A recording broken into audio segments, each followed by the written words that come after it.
Hi. Every great track starts with a spark.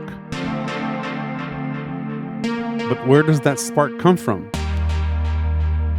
The hunt for musical ideas is part instinct, part exploration. It's about chasing the right chords, discovering a melody that sticks, and sculpting sounds that breathe life into it.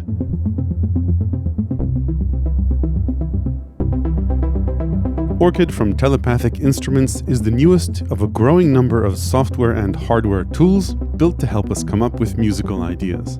The thinking is, rather than sit in front of an infinite canvas without limitations, whether it's a piano roll, piano keys, or a guitar's fretboard, options are narrowed down to specific chords, scales, performance patterns, sounds, helping us out a bit with music theory, with experimentation encouraged and only a click away. Unlike some of its competitors, ORCHID isn't just a MIDI controller. It also includes a built-in synth sound engine, a MIDI looper with overdub, speakers and a battery, so it's quite portable for inspiration on the go. In this video, I'll take a look at what it can do and pros and cons compared to the competition.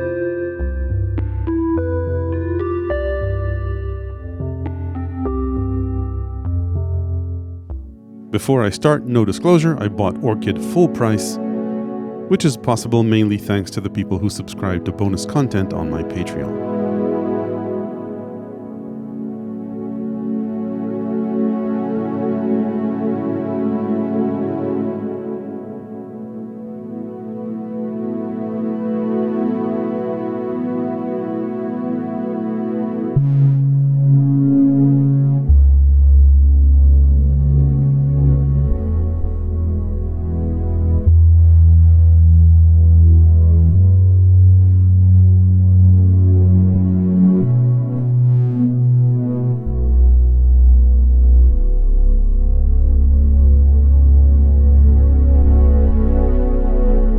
Okay, let's start with an overview. ORCHID is designed to help you come up with chord progressions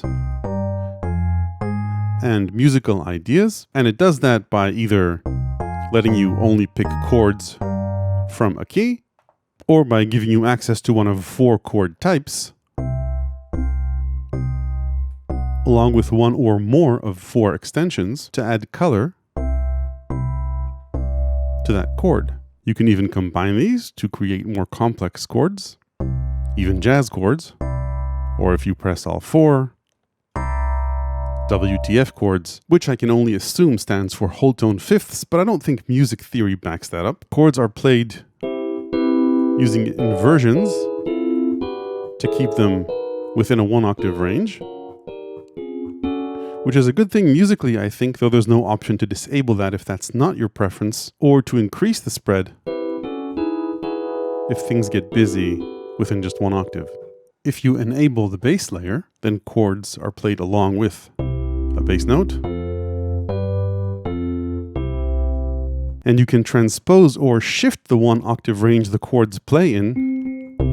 I'll enable key mode to make things easier for me.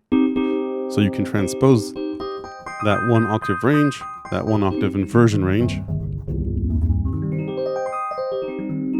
using this dial. And you can also transpose the bass note using its voicing dial.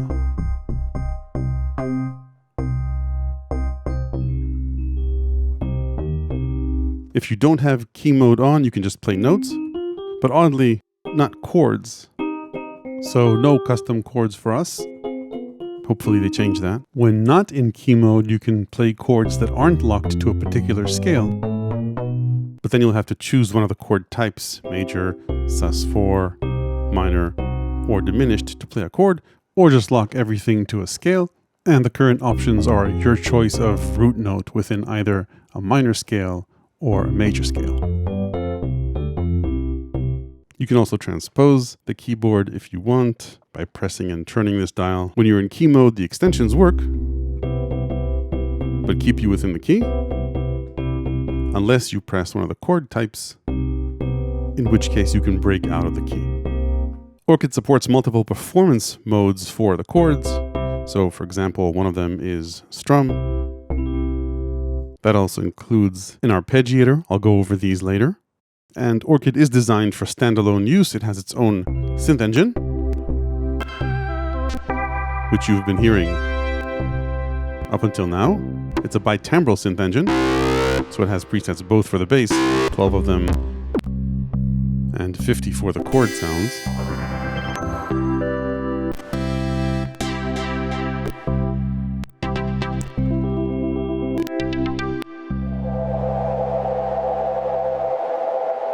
There aren't any sound design options for these presets, at least not currently. They're just baked in as is, but you can choose whether or not and how much to apply one of 3 preset effects. These are typically delay, modulation, and reverb, but some of them have other options, like a drive option. If you've had enough of its preset sounds, ORCHID sends out MIDI across 3 channels, one for the bass, another for the performance, and on the 3rd channel, which I've disabled for most of this video, but I've now turned it on. So the 3rd channel sends out the raw chord without any performance notes. I've filtered it out for this video to keep the chord display clean, and also because at least currently there's a bug where some notes are left on that channel. ORCHID also has a simple built-in MIDI looper. I just armed it for free recording, meaning I can start whenever I want, and then just stop it. It's a MIDI looper, not an audio looper, which is a good thing because you can audition different chord and bass sounds to explore which timbres work best for your pattern. And you can also overdub additional layers of MIDI notes on it. However, you can't save loops, and once you've recorded a progression, you can't see the chord names on screen anymore. You'll have to reverse engineer that using the MIDI notes. So if you want to save your ideas, you'll need to either record them to a computer or some sort of external audio or MIDI recorder, or jot down the progression and melody. ORCHID comes with a paper notebook, so you could argue that it comes with free analog storage for a few dozen songs. In terms of build, ORCHID is all plastic. The enclosure feels very solid, the black top and side portions being varying degrees of fingerprint magnet black. The encoders have some wobble to them. They're all endless detent encoders, so you can turn them back and forth and you feel the detent as you move between numbers, and they support both short presses and long presses, which will sometimes bring up additional menus or turn on various functions like locking the effects and performance in place so that they don't change when you swap presets. The display is OLED, so it has good viewing angles, but it's not very bright. It doesn't flicker in real life though, if that's how it's coming up on the camera. ORCHID has 2 stereo speakers, which are okay. Let's maybe take a listen to them. So this is audio recorded from the headphone jack with bass. And let's unplug it for a second. They're okay, but if you want to do its nice sounds justice, use headphones, especially for the bass. Unless it's bass with very rich harmonics. ORCHID's mini keys have a very light touch, they're convenient, and they're velocity sensitive. No aftertouch. Technically it's 1 octave, but I really missed another C up here. In terms of connectivity, there's a single 5-pin MIDI out port, which I'm using to render these notes. No, it doesn't shoot laser notes, by the way. Then it's got a USB-C port, both for charging and for sending MIDI out and receiving MIDI in, though there's no audio over USB. At least as of the current firmware, ORCHID doesn't send clock out or receive clock or transport in, so you can't sync it with external gear or your DAW. And then there's a single 3.5mm stereo headphone jack, so you'll need some sort of Y splitter if you want to connect it to 1/4-inch inputs. I noticed that USB MIDI doesn't always work, even if you put it in MIDI mode. There's one of 2 modes. And then it doesn't come with a charging cable in the box, but USB-C is pretty standard. In the box, you get a quick start guide and the external analog storage medium I mentioned earlier. The manual doesn't mention this orange case, so I'm guessing that's a perk for people who bought it in the early batches. The case is quite bulky, by the way, so personally I'd prefer a deck saver or some sort of soft cover and a rubber band so I can throw it guilt-free in my bag without taking up extra space. ORCHID has a built-in rechargeable battery. It's been powered by it throughout the recording of this video. Okay, let's dive in a little bit deeper and talk about its sounds. I think sounds are just as an important part of coming up with ideas as chords. As of the current firmware, you've got 50 sounds for the chord layer, and I think they're pretty good.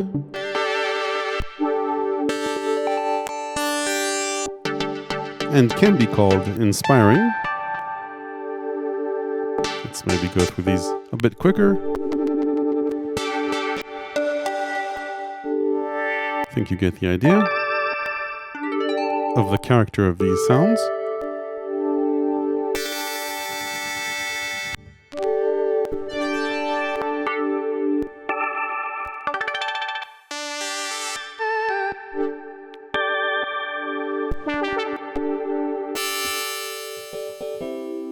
The manual says ORCHID has a pretty complex synth engine with multiple LFOs and envelopes, and it supports FM and subtractive synthesis, but at least for now you don't get any sound design options for the core presets. So for example, you can't edit the filter cutoff or any of the envelopes. Let's go through the bass sounds very briefly, and I'll solo it so we hear just the bass. So there are 12 of these. You can use the bass voicing dial to transpose them up and down.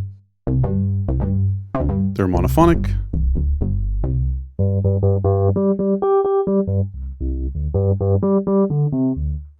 Though you can play them polyphonically if you connect an external keyboard to this or use MIDI over USB. There's no MIDI input. Anyway, these are the bass sounds.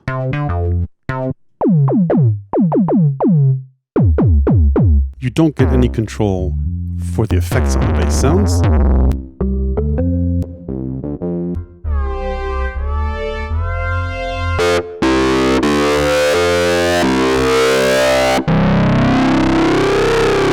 And when you're looping, you can use these as lead sounds if you want. And here too, no sound design options for the bass sounds. And then further on the sound design side, each of the main sounds comes with its own effect. And these change per sound, but let's say if I like the effects on this sound, I could freeze the effects by long pressing this button. And then each other sound will have the same effects. So for example, the same delay in this case. Let's disable this. You've got intensity controls for each of the 3 effects in the 3 slots.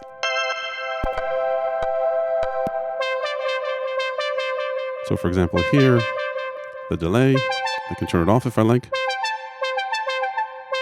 as well as the other effects. So this is the dry sound.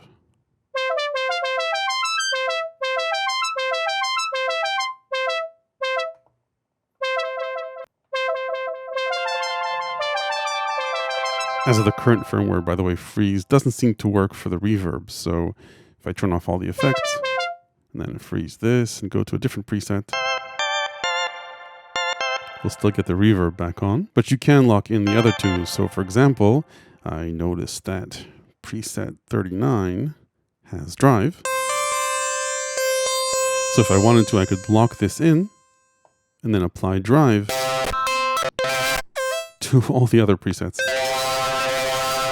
If it was too much, of course, I could tone it down.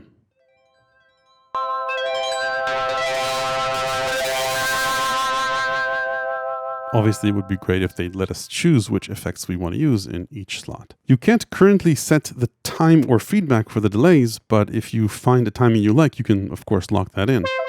So for example, this delayed time is different than, let's say, this one.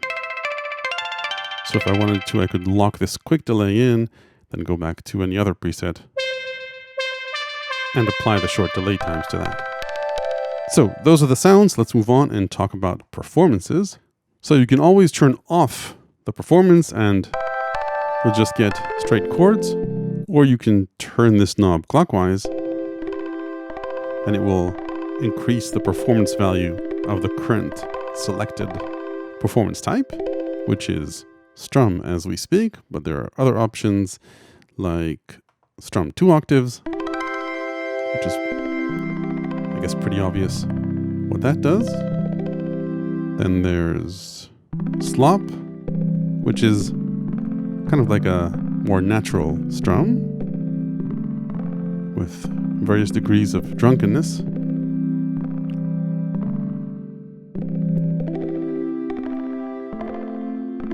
This varies every time you press the key. I don't know if it's velocity sensitive, but it does change per key press, which is cool.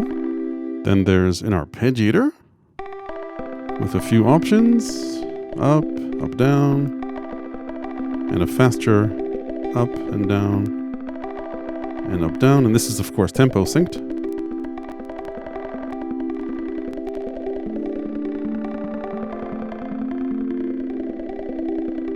The timing of the arpeggiator will change based on the number of notes in your chord,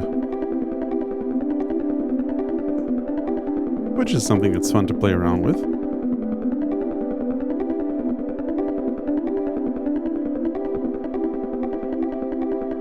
I did, however, very much miss a latch or hold function here. So as you swap chords, you'll need to get the timing right, or just play legato, and then it stays in time. But it would be fun to just have this held and experiment with different chord types or sounds without having to hold your finger down. Also, a little bug I noticed here is sometimes when you press both keys, it'll play a regular chord instead of an ARP pattern. Hopefully they fix that because it does interfere if you're recording a performance into the looper. Moving on, there is a 2-octave ARP option, which is great. And then the next option is pattern. So this plays the notes in one of 11 preset patterns, which you can choose here.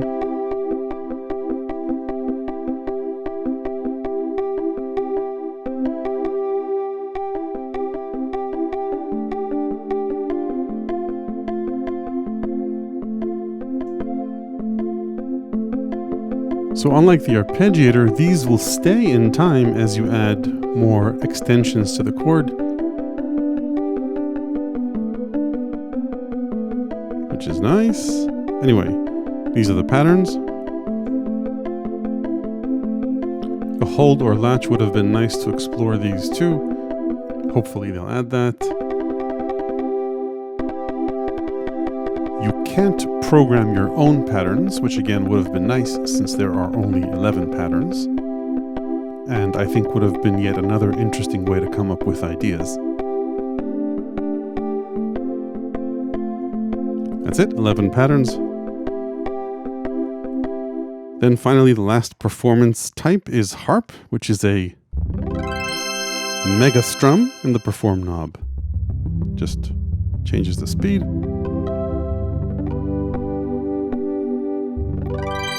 And again, you can lock performances as well. So if I want the strum across the sounds, that's easy to do. Otherwise, each preset loads up with its own performance pattern. Okay, let's move on and dive a little bit deeper into key mode. Like I mentioned earlier, if you're not in key mode, you can play any note you like. No chords though, unless you play them really fast, or it's this kind of sound which kind of sounds like a chord, but as you can see, it's only holding one note. Key mode automatically plays in scale chords using the note you press as a root note. So there's an important distinction between the two. If you hold, say, the major button out of key mode and play a note, you'll only get major chords. And as you probably know, D major is not part of, say, the C major scale because of this F sharp here. And that's okay, many songs aren't written in just a particular key or scale. If you're new to music theory, this can be confusing. There's a big difference between playing major chords and playing chords in a major scale, which will include minor or diminished chords based on the root note. It's probably easiest to understand in the case of C major or A minor because here you're locked to only the white keys regardless of what you play. ORCHID will automatically force you into the notes of that scale. It just makes it easier to get what are considered to be musical results If you press the keys that are outside of the scale in key mode, which are the black keys here, I mean, they're all black, but I'm referring to those keys which are black on regular keyboards. Anyway, these are definitely not part of C major, so in this case, you'll get sus chords, or D minor with an A bass. So this is the regular D minor, and this is D minor with an A bass, which is cool. There are no other options that I found to get a different bass with a chord, meaning a slash chord, where the bass played isn't the root note of the chord. So this is a nice surprise. Now in key mode, the extensions still work, but you'll get only extensions that are legal within the scale. So these, for example, are the same in this case. However, you can break out of the scale even in key mode if you press one of the chord type keys. So for example, this is F within the C major scale, but I could, if I wanted, play F minor. So say if you wanted to play Creep by Radiohead in key mode transposed to C major, I'd start out with a regular C, then go to an E major, which is definitely not in the C major scale. As you all probably know, it's a secondary dominant borrowed from G Mixolydian, and then proceed to an F major, which is part of the scale, so I don't need to press major. Then go ahead to F minor, which we borrow from the key of C minor. Of course, you don't need to mess with all this music theory stuff. You can just explore what sounds good.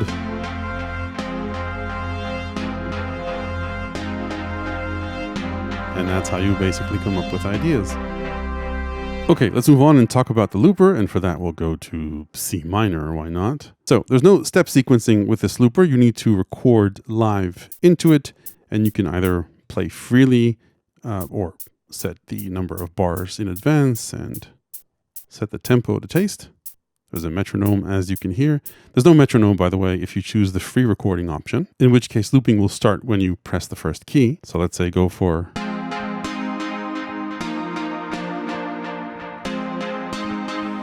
And I could overdub on top of this. So let's say that I wanted to add a bass. I'll go into solo mode. Hit overdub, turn on the bass. So say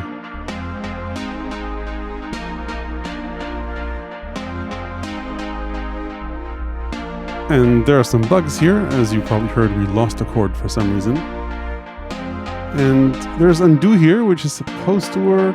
And we lost another chord. So there are some issues here, but hopefully they iron them out. And let's clear this loop. If you choose one of the bar length options, then you'll get the metronome automatically and a count in. So let's say go for this.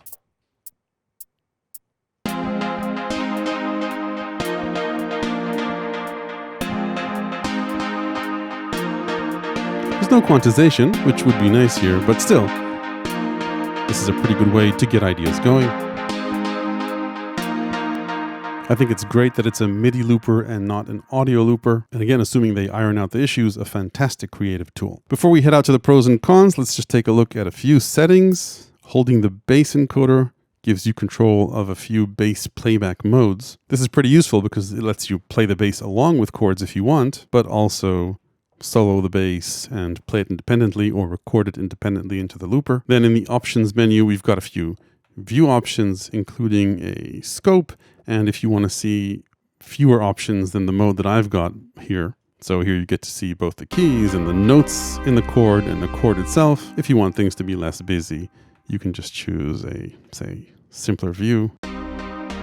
So this, for example, gives you a bigger view of the chord name, which you're gonna need if you overdo it. Anyway, moving on to other options. You can choose audio output, you can choose which MIDI channels each of the layers gets sent on, and then there are several other options like various play styles, the sound for the metronome's click, and velocity sensitivity, and upgrade the firmware if you want. Okay, let's talk about pros and cons for ORCHID, and that should be done in light of the competition or alternatives. There are a broad range of ways to come up with musical ideas. These can be anything from a blank canvas, like drawing notes on a piano roll, using a regular piano keyboard, all the way to drawing inspiration from, or in other words, stealing popular chord progressions. For example, this one has been used in many successful songs, from Let It Be to apparently 21 Taylor Swift songs. Not that there's anything wrong with that. That said, if you're here, you're probably looking for something in between to come up with ideas. In recent years, numerous hardware and software solutions have been offered up to help you do that. On the software side, notable options are Scalar and Captain Chords, and many others, including Ravel, which is a Donationware Max for Live device inspired by ORCHID. So if you want to try this concept at home, it does a lot of the stuff this does, though not in versions, which I think is an important feature. And then there are numerous hardware controllers and instruments, including Theory Board, ChordCat, Chord Machine 8K01, HiChord, ChordBot, the classic Suzuki Omnichord, and I'm sure I'm forgetting others. Also, many synths and controllers include chord banks that help you come up with ideas, including MPC, Machine, the new Novation Launchkey MK4, the Compact J6, a prototype controller called Nopia, which went viral a while back and is pretty similar to this, in concept of course, because it's not out yet. So in light of all of these, pros for ORCHID are, first, I think it's very inviting to approach, explore, and play. It's standalone, very portable, the layout makes sense and is easy to understand. It's battery powered and rechargeable, which is great if your inspiration comes from not being in the studio. And its speakers are usable if you want immediate results, though I'd recommend headphones. It's got very interesting factory sound presets to get you going, and I think that's a big part of coming up with ideas. Musical ideas aren't just the chords or melodies you play. I think equally important are the sounds and rhythm, for example, what's available here in the performance patterns. So ORCHID has a nice set of both presets and performance tools. It doesn't have chord sets per se, but the key mode lets you go in and out of a scale mode, which can be seen as kind of a chord set. And of course, if you want, you've got total freedom outside of key mode. And then I like the fact that it has two timbres, both the chord and bass. That, along with a MIDI looper, lets you explore ideas well beyond just coming up with a chord progression. So those are the pros. On the cons side, first, while ORCHID is indeed a fun way to come up with ideas and play them, it does have a and then what problem, meaning what's the next step to turning these ideas into a song? You can't save loops or ideas or save preset sounds along with loops. So unless you use the analog storage option, you're going to have to recreate what you do here in a DAW or somewhere else. So it's hard to work on separate songs here. You can't even work on a chorus or verse separately unless you record both, say, into the looper. Anyway, to finish a song, you'll likely need to add to this either an audio recorder, a MIDI recorder, or use a DAW. If you don't like DAWs and prefer to work with hardware sequencers, there's no MIDI sync in or out. So what I would recommend is just use the MIDI out function and record MIDI into whatever sequencer you're using. Of course, that makes the built-in sounds, performance modes, and looper redundant. Beyond that, like I mentioned earlier, there's no latch or hold function, which would be extremely useful for the arpeggiator. So the workaround for now is just to play legato. Other cons are things that are hinted at in the manual that might be coming. For example, for now, you don't have access to any of the sound design parameters of the internal synth, bass or chord. You also can't play and record into the looper your own chords if you want. This is only monophonic. For some reason, it would be nice to just be able to play your own chords alongside the ones that you play using the chord and extension buttons. I found this frustrating because I would often come up with an initial idea, and then once I had that, I wanted to resolve it with a chord I came up with manually, even if I don't know exactly what the name of that chord is. And you can't do that. You'll need to find it somewhere here. It would also be nice to have support for more keys than just major and minor, for more exotic moods like Hungarian or double harmonic scales, or just using more modes specifically besides major and minor. Beyond that, there are still bugs here and there, like I mentioned earlier, but overall, assuming they fix these things, I think this is a very inviting package with a lot of potential. So that's it for ORCHID. If you liked the ideas in this video, there are plenty more in my ever-expanding book on Patreon. Hit like if this was useful, ring the YouTube bell below if you want to make sure you don't miss the next one. Thanks for watching.